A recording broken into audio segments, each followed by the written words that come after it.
DA users' common problem with coolant overflow. Here's what Master Garage has to say.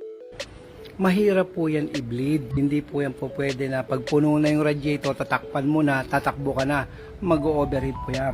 Coolant reserve nyo po umaapaw kasi marami pang hangin yan sa loob.